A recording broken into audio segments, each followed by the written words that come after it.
আর এখন আপনাদের সম্মুখে আলোচনা করবেন মৌলানা মহসিন ভাইয়ের কাছে আমার ওই কথাগুলোই আলোচনা যেটা হযরত বলেছেন, ওটা একটু থোড়া খুব অল্প সময়ের মধ্যে আপনি বাংলাতে যদি একটু আমাদের দর্শকদেরকে বুঝিয়ে দেন, কেননা আমাদের দর্শকরা তো সব বাংলা। আসসালামু আলাইকুম ওয়া রাহমাতুল্লাহি ওয়া বারাকাতুহু। ওয়ালাইকুম আসসালাম। নাহমাদুহু ওয়া নুসাল্লি আলা রাসূলিল কারীম, আম্মা বা'দ। বিসমিল্লাহির রহমানির রহিম। ক্বালা রাসূলুল্লাহি সাল্লাল্লাহু আলাইহি ওয়াসাল্লাম, মান রাআ মিনকুম মুনকারান ফালিয়ুগাইয়িরহু বিয়াদিহি, ফাইন লাম ইস্তাতি' ফাবিলিসানিহি, ফাইন লাম ইস্তাতি' ফাবিকলবি, ওয়া যালিকা আযআফুল ঈমান।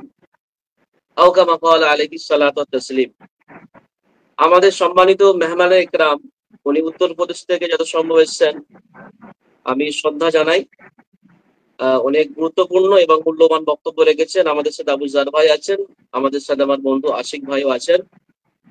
কথা লম্বা চওড়া অনেক কিছু আলোচনা প্রায় কম বেশি এসে গেছে। আর আমাদের যারা শ্রোতা মন্ডলী আছেন কম বেশি সকলে হিন্দি এবং উর্দু বোঝেন, তাও আমি সংক্ষিপ্ত আকারে দু একটা কথা বলে শেষ করব। প্রথমে নবী আকরাম সাল্লাল্লাহু আলাইহি ওয়াসাল্লামের যদি আমরা এই হাদিসটার দিকে লক্ষ্য করি, তাহলে আমরা পরিষ্কার ভাবে আমাদের কি করণীয় আর কি বর্জনীয় সেটা আমাদের অনেকটা পরিষ্কার হবে। প্রথম নম্বরে নবী আকরাম সাল্লাল্লাহু আলাইহি ওয়াসাল্লাম হাদিসের মধ্যে কি বলছেন? মান রাআ মিনকুম মুনকারান ফালইউগাইয়িরহু বিয়াদিহি।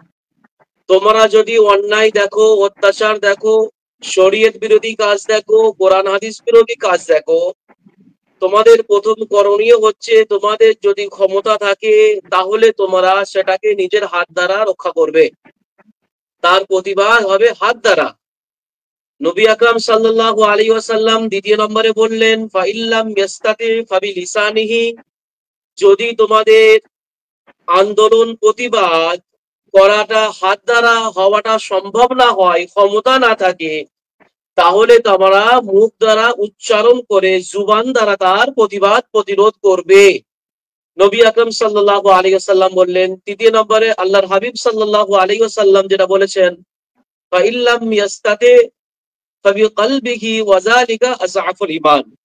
যদি হাত দ্বারা প্রতিবাদ করার ক্ষমতা না থাকে, জুবান দ্বারা প্রতিবাদ করার ক্ষমতা না থাকে, তাহলে অন্তরে সেই অন্যায়টাকে, অন্তর থেকে শরীয়ত বিরোধী কাজটাকে, কোরআন হাদিস বিরোধী কাজটাকে তোমরা ঘৃণা করবে, খারাপ মনে করবে। ওয়া যালিকা আযআফুল ঈমান, এটা ঈমানের নিম্ন স্তর।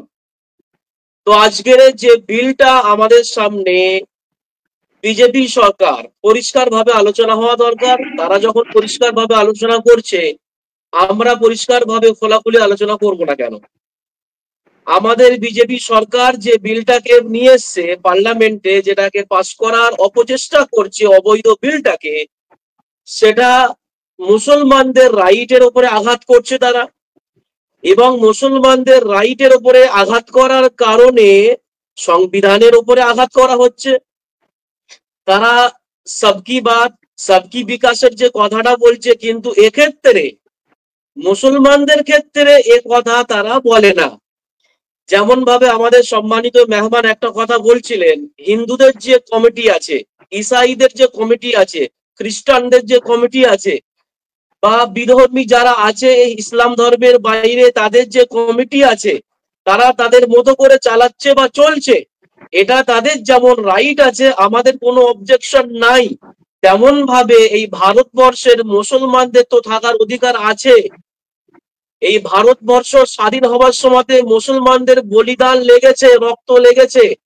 এই ভারতবর্ষ স্বাধীন হবার সময় আলেম ওলামা মুসলমানরা কোরবান হয়েছে, কোরবানি দিয়েছে, তারা বিসর্জন দিয়েছে, তারা ফাঁসির দড়িতে ঝুলেছে।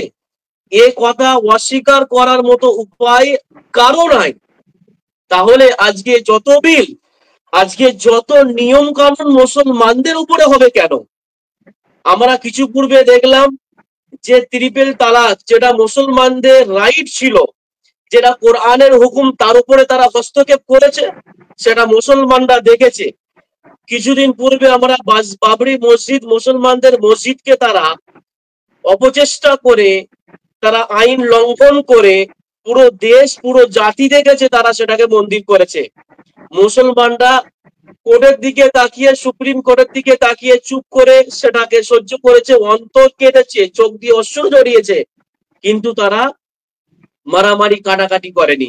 আর এখন আমাদের সামনে বিজেপি সরকার ওয়াকফ সম্পত্তি, যেটা মুসলমানদের নিজস্ব সম্পত্তি, যেটা কারো দান না, কোন ধর্মের মানুষের দান না, আমাদের পূর্বপুরুষেরা, আমাদের বুজুর্গানের দিনেরা যে সমস্ত সম্পত্তিকে আল্লাহর জন্য ওয়াকফ লিল্লাহ, আল্লাহর জন্য ওয়াকফ করে দিয়ে চলে গেছেন, সে সমস্ত সম্পত্তি যেটা মুসলমানদের নিজস্ব, তার উপরে তারা কুনজর ফেলেছে এবং সেটাকে আত্মসাৎ করার জন্য, শোষণ করার জন্য এই বিজেপি সরকার উঠে পড়ে লেগেছে।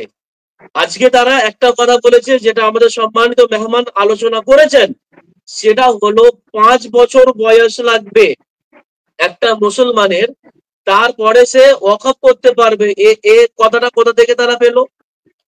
যে 5 বছর পরে একটা মুসলমানকে কি ওদের থেকে, বিজেপি সরকারের থেকে সার্টিফিকেট আনতে হবে যে আমি মুসলমান হলাম তবে আমি ওয়াকফ করতে পারবো? এ কথাটা মুসলমানদের তারা কিভাবে বলতে পারে? অথচ ওয়াকফের ব্যাপারে, যেটা আমাদের নিজস্ব সম্পত্তি, আমরা আল্লাহর জন্য ওয়াকফ করব, যেগুলো আমাদের ওয়াকফ লিল্লাহ সম্পত্তি আছে, সেটা মসজিদ হোক, মাদ্রাসা হোক, কর্মস্থান হোক, বা আরো বিভিন্ন জায়গার মানে যে সমস্ত জায়গা জমি আছে, যাই হোক না কেন, যেগুলো আছে সেটা আমাদের নিজস্ব। আজকে আমি আমাদের শ্রোতা মণ্ডলী এবং দর্শকদের উদ্দেশ্যে বলবো, আমাদের সম্মানিত ভাই উর্দুতে আলোচনা করেছেন, আমরা বুঝেছি, আমি সেই কথাটাকেই রিপিট করছি। আজকে যদি আমরা সোচ্চার না হই, আজকে যদি আমাদের চোখ না খুলে, কালকে যদি আমরা বড় বড় চোখ বের করে দেখি আর রাস্তায় নামি, আমাদের কিছু করার থাকবে না। অতএব আমাদের ওলামায়ে কেরাম, বুজুর্গানে দিনেরা যেভাবে আমাদের পথ দেখাচ্ছেন, যে কাজটা করতে বলছেন, সাথে সাথে সেটা আমাদের করার দরকার। ওলামায়ে কেরাম বিভিন্ন দিক থেকে, সোশ্যাল মিডিয়ার মাধ্যমে মসজিদের ইমামরা অনেকেই আলহামদুলিল্লাহ প্রচার ও প্রসার করছেন, অনেকে মোবাইলের মাধ্যমে করছেন, অনেকে অনেক সংগঠনের মাধ্যমে করছেন। যেমন আমাদের জগৎবল্লভপুর ব্লক জমিয়তে উলামা হিন্দের পক্ষ থেকে আমরা টোটো ভাড়া করে সেটাকে আমরা বাকায়দা সেটা প্রচার ও প্রসার, মাইক লাগিয়ে প্রচার ও প্রসার করেছি আলহামদুলিল্লাহ। তো সেজন্য এখনো পর্যন্ত আমাদের সজাগ হওয়া দরকার। খোদা না খাস্তা, আল্লাহ না করুক, যদি এই বিলটা কোন রকমে তারা পাস করতে সক্ষম হয়ে যায়, কামিয়াব হয়ে যায়, আমাদের কিন্তু অনেক দুঃখ আছে। এই কর্মস্থানে আমরা কিন্তু আমাদের স্বাধীনভাবে কবরস্থ করতে পারবো না আমাদের মাইয়েদেরকে। আমাদের কবরস্থ করতে গেলে বিজেপি সরকার, বিজেপির লোকেদের কাছে গিয়ে আমাদের দরখাস্ত করতে হবে, তারা অনেক পেরেশানি করবে, অনেক হ্যারাসমেন্ট করবে। এখন আমরা বুঝতে পারছি না, তারা পেরেশানি করবে। আমরা কোন জায়গায় মসজিদ করতে গেলে তারা অনেক পেরেশানি করবে, এই দরখাস্ত নিয়ে আসো, অমুকের থেকে সই নিয়ে আসো, না করা যাবে না, ইত্যাদি ইত্যাদি, যেটা আমরা কল্পনা করতে পারছি না। অতএব আমাদের সজাগ হতে হবে, সোচ্চার হতে হবে যে ওয়াকফ সম্পত্তি আমাদের নিজস্ব সম্পত্তি, এটাকে কোন রকমে আমরা যেন না হারাই, এবং আমাদের বুজুর্গানে দিনেরা, আলেম ওলামারা, জমিয়ত উলামা হিন্দের পক্ষ থেকে হোক বা বিভিন্ন সংগঠনের পক্ষ থেকে হোক, মুসলিম পার্সোনাল ল বোর্ডের পক্ষ থেকে হোক, যে সমস্ত জিনিসগুলো আমাদেরকে দিয়েছেন, যেমন ভাবে আমরা সোশ্যাল মিডিয়ার মাধ্যমে দেখেছি স্ক্রিনে, যে আমাদেরকে যে সার্চ করে ইমেল আইডির মাধ্যমে যে কাজটা আমাদেরকে ইমেল পাঠানোর ব্যাপারে করতে বলা হয়েছে, আমরা অনেকেই আলহামদুলিল্লাহ করেছি। এটা শুধু মৌলী সাহেব, মোল্লাদের, ইমাম সাহেবদের কাজ নয়, এটা মাথায় রাখতে হবে, এটা সর্বসাধারণের কাজ। আজকে আমরা মনে করছি এটা শুধু আলেম ওলামা আর এই জমিয়ত উলামা হিন্দ বা পার্সোনাল ল এরাই করবে, তাহলে এটা আমরা 100% ভুলের মধ্যে আছি। অতএব আমাদের দায়িত্ব, আমরা প্রত্যেকে যারা লাইভটা দেখছি বেশি বেশি শেয়ার করব, এবং যারা আমরা জানি না, পার্শ্ববর্তী ইমাম সাহেব মসজিদে আছেন, বা আলেম ওলামাদের সাথে যাদের সম্পর্ক আছে, বা এই নেট সম্পর্কে, এই ইমেল আইডি সম্পর্কে যারা অবগত আছে, এখানে প্রত্যেকের পকেটে তো এখন অ্যান্ড্রয়েড মোবাইল, যদি একটা ভিখারির কাছে অ্যান্ড্রয়েড মোবাইল থাকতে পারে, তাহলে প্রত্যেকটা বাড়িতে কমপক্ষে একটা হলে মোবাইল আছে। সেই আমি একটা মোবাইলে একটা ইমেল দ্বারা আমি ইমেলটা সেখানে আমি পাঠাবো ইনশাআল্লাহ। এটা নিজেদের নৈতিক দায়িত্ব এবং কর্তব্য এবং ফরিজা কর্তব্যের মধ্যে পড়ে। কেননা আল্লাহর হাবিব বলেছেন, অন্যায় অত্যাচার হলে তোমরা হাত দ্বারা যদি প্রতিবাদ করতে না পারো, জুবান দ্বারা প্রতিরোধ করো। আমাদের মুখ দিয়ে উচ্চারণ করার প্রতিবাদও আছে, আমাদের হাত দিয়েও প্রতিবাদ করার ক্ষমতা আছে। মুখ দ্বারা আমরা প্রসার যেমন এখন করছি, এটা মুখ দিয়ে উচ্চারণ করে প্রতিবাদ করা হচ্ছে আল্লাহ রসুলের হাদিস। এবং ইমেল আইডিটা আমরা হাত দিয়ে ইমেল আইডি দিয়ে সার্চ বাটন ইত্যাদি যেটা করতে হয় করব, এটা এক ধরনের হাত দিয়েও প্রতিবাদ করা হচ্ছে।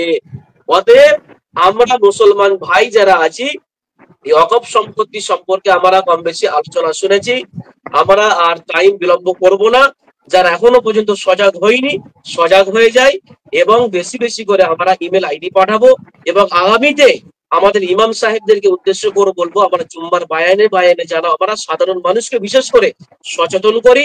এবং আগামীতে আমাদের বিশেষ করে ওলামাদের পক্ষ থেকে, সংগঠনের পক্ষ থেকে যদি প্রতিবাদী কোনো মিছিল ইত্যাদি হয়, আমরা সেখানে সশরীরে উপস্থিত হবো ইনশাআল্লাহ। এটা আমাদের ফরিজা দায়িত্ব, একটা ফরজ দায়িত্ব পালন হবে ইনশাআল্লাহ। আশা করি আমার সংক্ষিপ্ত আলোচনা আপনারা সকলে বুঝতে পেরেছেন। ওয়া আখিরু দাওয়ানা আলহামদুলিল্লাহি রাব্বিল আলামিন। জাযাকাল্লাহু খাইর। প্রিয় দর্শক, আপনারা আলোচনা শুনছিলেন।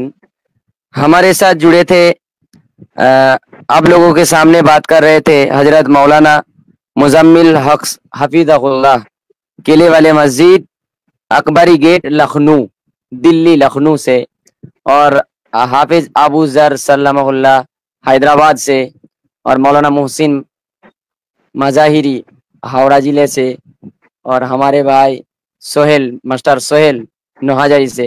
सबको हमारे तरफ से जज़ाकल्लाहु खैर।